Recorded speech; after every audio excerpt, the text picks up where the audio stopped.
I can't believe this. My husband kicked me out after I went out with a friend on a Friday night. Great things eventually come to an end.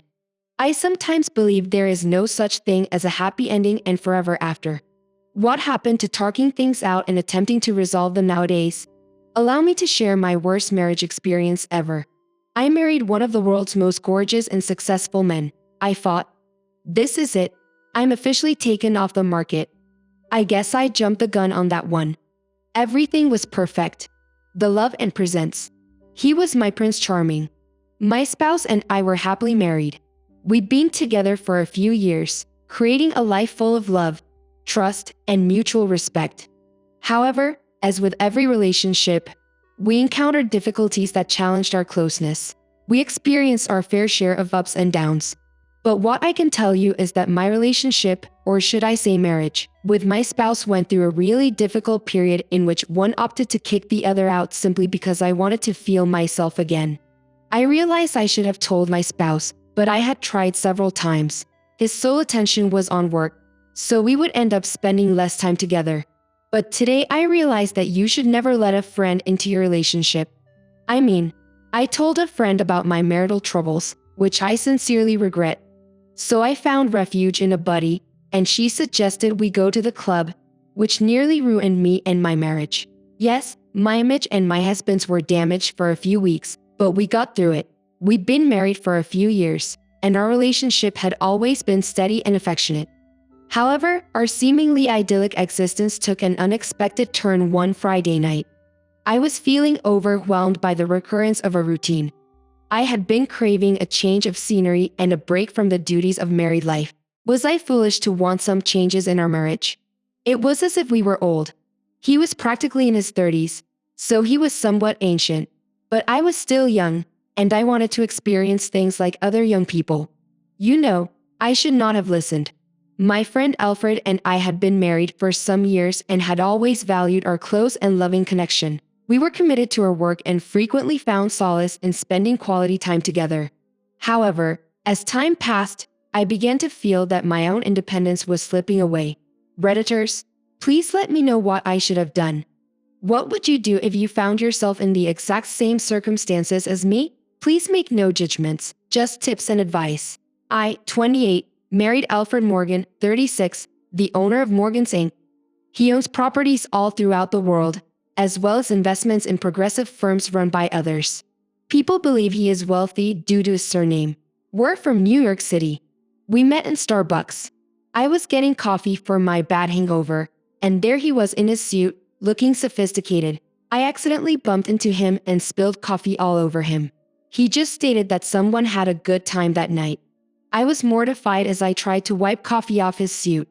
He simply glanced at me and replied, "It's okay.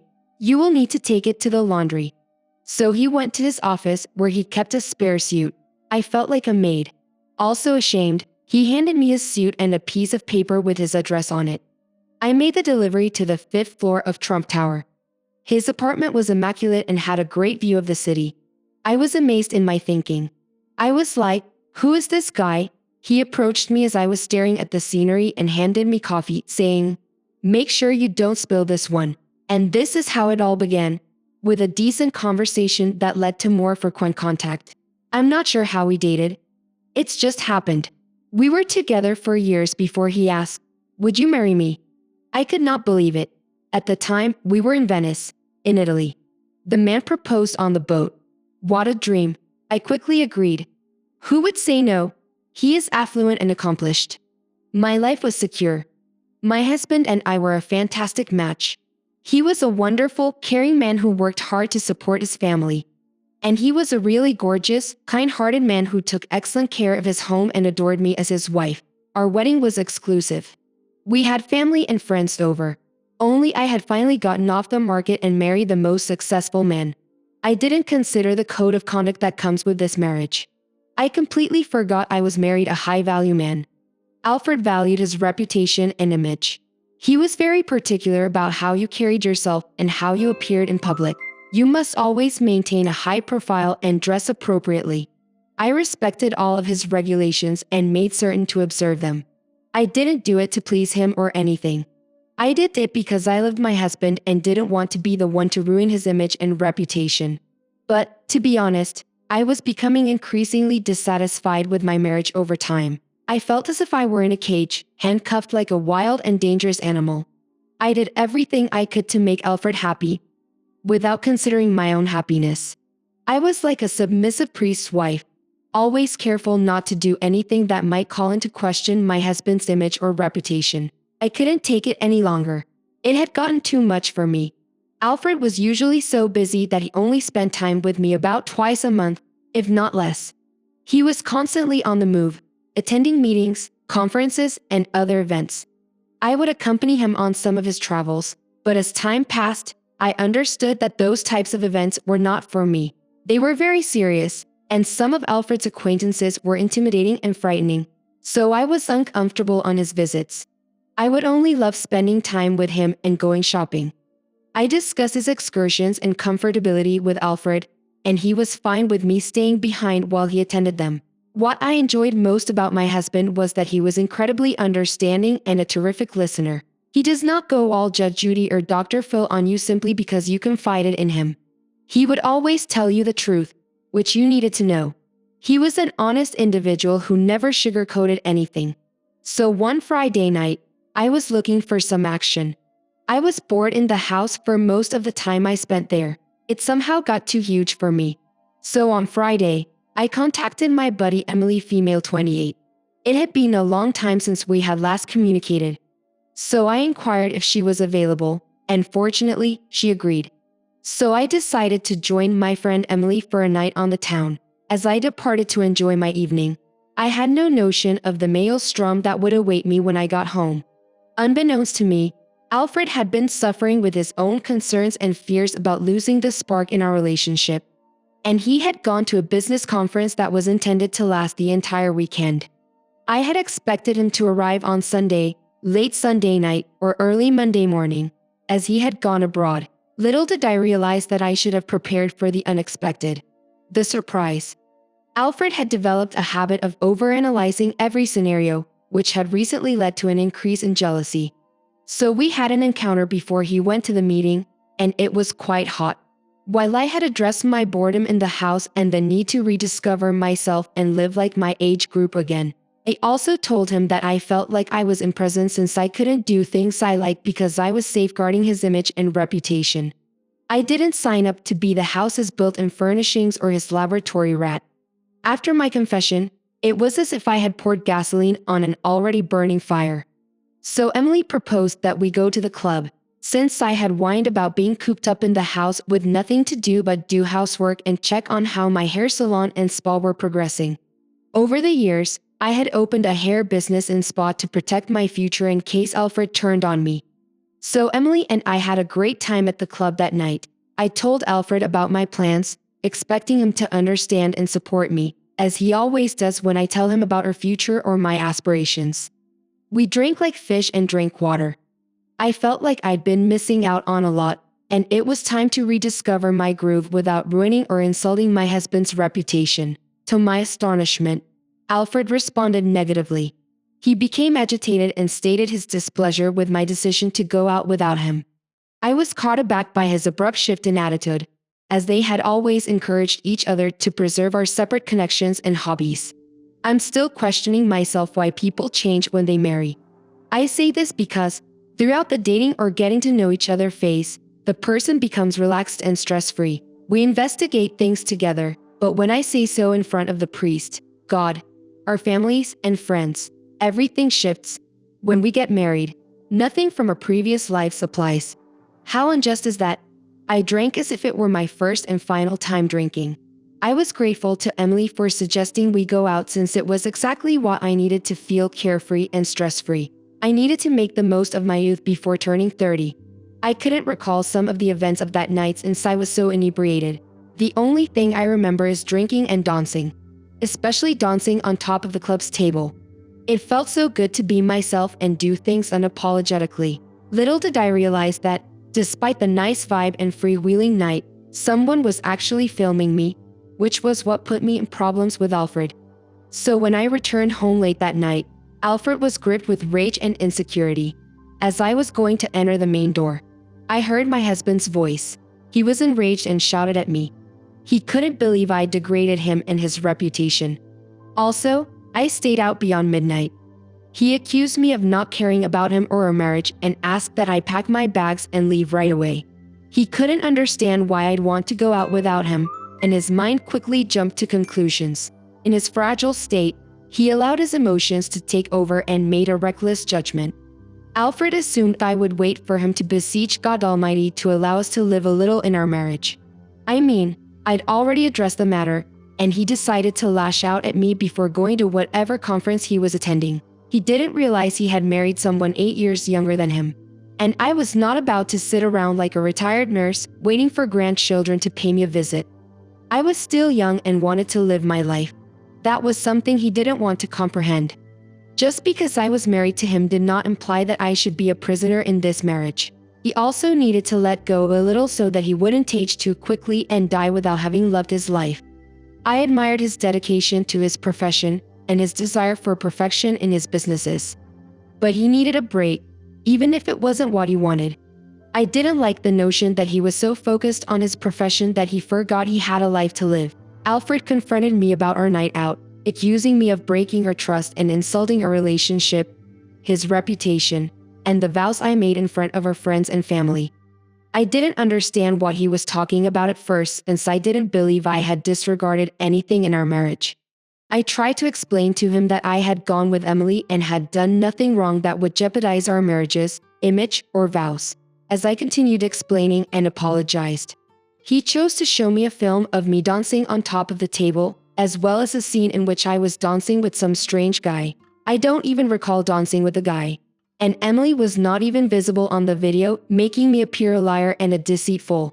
I tried to figure out why Emily did not appear in the video, and who would have taken and posted it. Alfred and I talked about it, and I tried to explain everything to him, but he refused to listen in the heat of the moment. He took an impetuous decision to kick me out. At first, I just laughed at him and wondered why he was kicking me out. I was caught aback by Alfred's dramatic reaction. I appealed for understanding and forgiveness. I said that all I needed was a break from our routine, some individualism, and time with friends. However, my warnings went unheard because Alfred, driven by his own anxieties, refused to listen. I assumed he was joking and making a decision out of anger, so I didn't take him seriously until he walked upstairs and returned with a suitcase containing my clothing. That was when I realized he was serious about kicking me out. I couldn't fathom my simple intents. He literally told me that he believed I was a nice lady who held herself in high esteem. But he was mistaken because I had demonstrated that I, like all other women, lacked morals and self-respect. His statements left me feeling ashamed, belittled, and disrespected. They felt like a sword in my heart. And it ached so terribly. Devastated and confused, I found myself in a desperate situation. I went out to friends and family for advice and support. However, it became evident to me that our connection had been stressed by a lack of communication and understanding throughout my marriage to Alfred. I had discovered that communication was the only thing that was missing. We made our selections without consulting with each other as a married pair. We didn't know how to communicate ourselves and our actual sentiments and desires without yelling at each other because of our conflicts throughout the next few days. My spouse and I had time to consider our actions and emotions. We both realized that our intense reactions stemmed from underlying flaws in our relationship. I recognized Alfred's reaction was motivated by his own worries of losing me or feeling excluded. Alfred, on the other hand, realized that his reaction had been exaggerated and that he needed to articulate his worries better. I have my own life and future goals. Alfred has his own, but we never discuss everything in a civilized way. Like married folks, every time we tried to discuss our problems quietly, one of us would find a way to disagree with what the other person was saying. Our marriage was excessively focused on maintaining my husband's image and reputation. It was as if I was the face of our marriage, so he would be respected by his colleagues. So, if I did something horrible and disrespected Phil, like in that club video, his reputation and image would suffer. Tempers erupted and emotions ran high as Alfred and I had a series of furious arguments. The trust that previously bound us appeared to erode, and our relationship teetered on the brink. I realized that my attempt to teach Alfred a lesson had failed, leaving both of us hurt and heartbroken. Even the blind man would believe I was going through the most. I mean, I never anticipated that a casual night out with an old friend would turn into this. Tears flowed down my cheeks as I packed my belongings and left the house that had been my home for so many years. After kicking and shouting, I decided to respect Alfred's decision and walked out. The next morning, I returned to my parents' house to a tense and unpleasant atmosphere. My parents did not want me to end my marriage and return home without battling for it. I felt there was nothing to fight for because Alfred had already made his decision, which I had to respect. I am aware that my actions have caused Alfred harm. He felt misled and disrespected. He believed that my decision to leave without his permission demonstrated her lack of devotion to their marriage. The first week without him seemed like a decade without my other half. It felt like my heart had been ripped from my chest and I was suffocating. I could not live without Alfred. I never imagined that my drive to explore and be myself would lead to me feeling lost and unable to even check on my own business. I miss Alfred so badly. I'd gone back home. My parents were not delighted when I agreed to leave my marital home and return home. They believed Alfred and I had a chance to resolve all of our issues. Days and days have passed. Within the blink of an eye, my life had taken a drastic, negative turn. My life was like a road with deep, deadly potholes, and I was a car without gas. Its goal was to get to the gas station to fill up, but it ran into a deep and hazardous pothole, damaging all of the car's tires. So, that was me. I was the damaged car. I was depressed and constantly wondering myself if I was bad for leaving my marriage to have fun. Not with a male friend, but with someone I thought was a friend. Emily. In the weeks that followed, Alfred and I began going to therapy together, seeking to rebuild trust and mend shattered relationships. All thanks to Alfred's parents for sitting us down and explaining why we needed to fight for our marriage and never let little disagreements detract from the years we'd spent together. And that communication and honesty were essential to successful relationships and marriages. They warned us that we should be our own best friends and not rely on individuals we call friends, especially since we still haven't discovered the person who recorded a video of me dancing on top of the table in the club. They had open and honest chats. We began to investigate the underlying factors that had contributed to her awful position. After a few weeks of introspection and soul-searching, Alfred and I agreed to have an open and honest discussion. We admit our faults, addressed our emotions, and listened to one another's viewpoints. Through this profound chat, they were able to rebuild their trust and discover a way forward with time, patience, and a renewed commitment to each other. My spouse and I were able to reconcile and rebuild our relationship. We also learned the value of direct communication, trust, and giving each other space to grow as individuals while still retaining our love and commitment as a couple. I intuitively grasped the value of communication, compromise, and empathy for my partner's sentiments. Given the gravity of the problem, I had chosen or suggested obtaining expert assistance. I contacted a couples therapist who specialized in promoting communication and trust through treatment. My husband and I were able to discuss our emotions and worries in a secure and controlled environment, motivated to rebuild our relationship. I launched open and honest conversations with Alfred, expressing my tremendous regret and desire to sort things out. Over time, we gradually restored the trust and understanding that had been broken. Alfred and I learned vital lessons about compromise, effective communication, and the value of personal growth in a partnership through therapy and self-reflection. We acknowledge that change needs effort from both parties and pledged to develop a deeper and more resilient partnership. As the weeks progressed into months, Alfred and I worked hard to repair our connection. We learned to openly and honestly express our wants and worries, knowing the value of trust and understanding. Through therapy, we found the underlying issues that had contributed to our current situation and made a commitment to address them together. Alfred and I had learned an important lesson about the value of communication, understanding, and compromise in our partnership. We eventually discovered that, while maintaining individualism is vital, so is prioritizing each partner's wants and feelings. From that day forward, we promised to constantly encourage each other's personal development and preserve the link we had. While our road was not easy, my husband and I eventually found our way back to each other. Armed with a newfound appreciation for our relationships, intricacies, and a better knowledge of each other's needs, I've decided to confide in you Redditors for advice. I'm stuck between love and happiness. I'm not sure if I did the right thing by attempting to mend my relationship with Alfred at the expense of my personal happiness. Please let me know what you think because I adore my spouse so much. However, I would occasionally feel as if I had failed myself, as if I had failed to achieve my goals by focusing on repairing my marriage rather than seeking my own happiness. Thank you for taking the time to hear today's tales. If you enjoyed listening, please like and subscribe if you have not already. Also, leave a comment below with your thoughts on what transpired. If you have a tale to share with me regarding your own or someone else's circumstance, please do not hesitate to contact me. Take care.